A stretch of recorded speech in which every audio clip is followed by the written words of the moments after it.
Jadi ini kayak terapi tidur gitu, nanti dicek kira-kira kualitas tidurnya tuh separah apa sih. Derita insomnia akut, Ashanti jalani terapi ruqyah dan spinal energetics. Ashanti terus berjuang demi bisa tidur dengan nyenyak. Istri Anang Hermansyah ini diketahui mengalami kesulitan tidur atau insomnia, hingga melakukan segala cara. Seperti ia rutin safari terapi dari pengobatan ke pengobatan lain, mulai dari terapi darah, hingga rela terbang ke Singapura untuk melakukan terapi sleep study. Lagi pakai alat namanya sleep study, kayak bawa mesin-mesin gitu di dalam badan, nggak nyaman banget sih.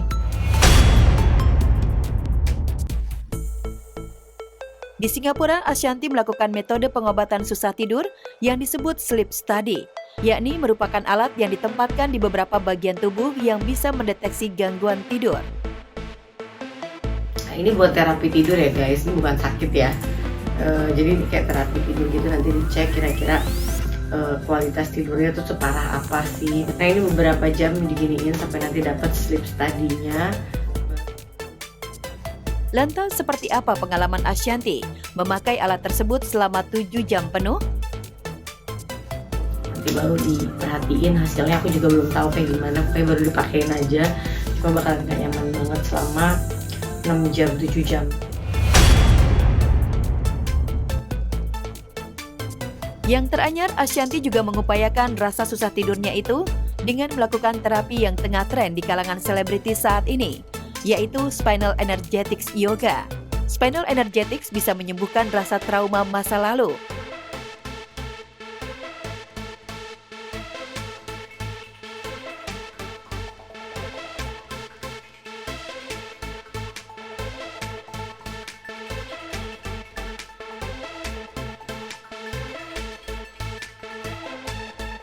Rupanya tekad Ashanti untuk sembuh begitu besar.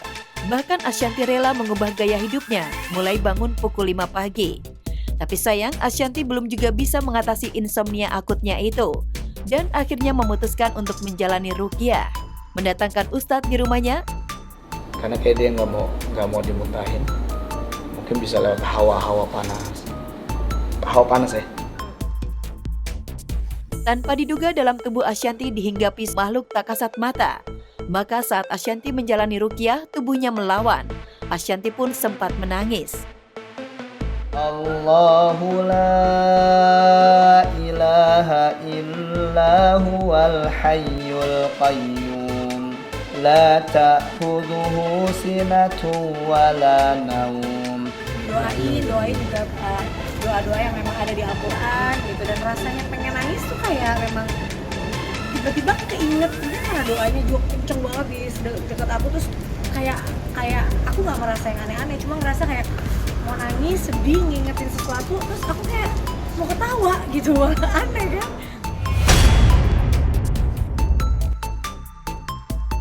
Awalnya ia memang tak percaya, namun setelah ruqyah dilakukan, Ashanti mempercayai bahwa manusia hidup berdampingan dengan makhluk gaib.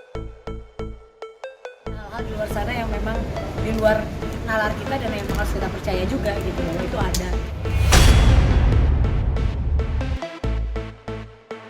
Ashanti menyadari dalam hidup pasti ada saja orang yang tidak suka. Dan ustadz itu pun mengatakan kemungkinan Ashanti terkena ain dari seseorang. Kadang-kadang orang melihat kita dengan mata-mata yang belum tentu mata yang suka. Ada aja yang dalam hatinya suka, dongkol, benci atau apa. Nah itu juga bisa kena ke kita gitu. Jadi nggak semua orang memandang kita dengan kebaikan. Itu yang aku baru paham. Karena aku kalau ngeliat orang ya tulus-tulus aja, nggak pernah kayak gue nggak suka gitu. Nggak kan gitu, masuk ke diri kita dan menjadi ya tadi ayat tadi.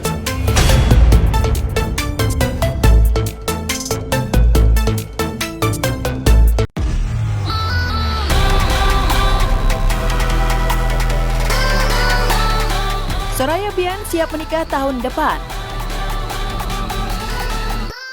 Soraya Rashid atau Aya dan Bian Brahmanto, kekasihnya, mendadak dikabarkan telah melakukan foto prawedding di Bromo, gara-gara foto yang diunggah di Instagram pribadinya. Dalam foto itu, Aya dan Bian nampak begitu mesra berfoto di atas mobil dengan latar belakang Gunung Bromo. Kenapa sih banyak yang bilang gitu? Amin. kita sweet kali ya kelihatannya. Bagus fotonya. Jadi waktu itu ceritanya gini, aku lagi roadshow Uang Kaget di Jawa Tengah dan Jawa Timur. Kebetulan dia juga lagi roadshow ke Jawa Tengah. Kebetulan kru aku ngajakin ke Bromo dari Malang kan. Oh ayo banget ada libur sehari, terus kita ke sana. Bian ikut gitu loh, nyusulin aku. Nah terus kita pisah mobil jeep sama yang lain. Dia pengen berduaan aja biar romantis cina. Ya udah kita di videoin, fotoin, cuman nggak niat gimana ya, orang cuman video biasa. Kita kan ngeliatnya emang apa BTS-nya juga biasa aja, kayak satu orang doang, 2 orang yang videoin, yang satu pakai iPhone, yang satu pakai kamera. Terus kita cuman biasa aja kayak yang sehari-hari kita lakuin gitu kan, kayak misalnya bercanda-bercanda gitu, ternyata direkam dan diedit sama editor aku. Oh, editor aku ya? Sama si Nael kan ya? Iya, sama Nael diedit, terus udah kita posting, terus pada bilang kayak ini prewedding gitu.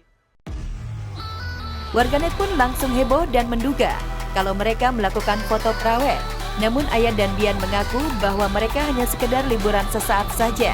Walaupun begitu, tak dipungkiri, selama menjalani sesi foto, keduanya juga membahas tentang pernikahan impian mereka. Waktu itu kita udah pernah nanyain sih kayak dia nanya dream wedding ya, wedding dream. Terus pas aku jawab, dia bilang kayak sama gitu, kayak Ini intinya santai dan intimate ya. sama ya, aku juga pengennya wedding dreamnya di pantai gitu, outdoor lah pokoknya. Hubungan Ayah dan Bian memang masih seumur jagung. Namun keduanya sudah serius merencanakan masa depan. Terlebih kedua orang tua mereka sudah memberikan restu. Terutama Ibunda Bian yang selama ini cukup sulit menerima setiap wanita yang mendekati Bian. Dari dulu tuh ibu gue lumayan protektif banget ya, jadi susah banget untuk setujuin siapapun yang gue deketin atau yang deket sama gue gitu. Jadi dulu itu banyak juga terus ya. Biasa lah ya, terusnya kalau misalnya untuk ibu ke anak cowok pertama kan lumayan protektif banget ya. Soalnya anak cowok satu-satunya kesayangan. Tapi kebetulan sama ayah malah gimana ya, gampang banget. Jadi gue nggak nyangka juga segampang itu. Gue juga waktu itu nanya, kamu ngapain sih ibu aku? Kayaknya ibu aku seneng banget sama kamu, sayang banget sama kamu gitu. Jadi buat gue juga kaget, tapi kalau misalnya dilihat dari karakter itu pasti nggak bisa itu ngelarinnya. Ayah sendiri tak menyangka bisa diterima dengan baik oleh keluarga Bian. Ia merasa salut melihat keharmonisan keluarga Bian, sesuatu yang tak pernah ia rasakan selama ini. Tapi alhamdulillah kalau misalnya diterima dengan baik sama keluarganya. Dan kebetulan emang aku amazed banget sama keluarganya. Kayak ya mungkin nanti akan jadi keluarga aku juga ya, amin ya kan. Jadi kayak aku merasanya tuh kayak punya keluarga baru aja gitu sekarang, yang keluarga tuh hangat, lucu dan romantis gitu. Aku lihat ayah ibunya juga kayak romantis banget, yang kayak aku tuh nggak dapetin di keluarga aku tuh nggak ada figur kayak gitu loh. Jadi kayak ngeliatnya ih bisa ya gitu kayak gini gitu, kayak agak-agak norak gitu ngelihat yang seharmonis itu gitu, karena di keluarga aku nggak ada gitu. Tak hanya itu, bahkan tahun depan, Ibunda Ayah dan Bian sudah meminta kado ulang tahun kepada mereka seorang menantu. Gimana kemarin mamanya Bian kan ulang tahun, terus mamaku juga tahun depan ada ulang tahun, dan mereka semua tuh berdoa request kado gitu ke kita. Request apa? Menantu. Dua-duanya sama, requestnya menantu, lo kaget. Terus kayak aja. Tak heran jika hal itu semakin meyakinkan Ayah dan Bian untuk merencanakan pernikahan mereka tahun depan.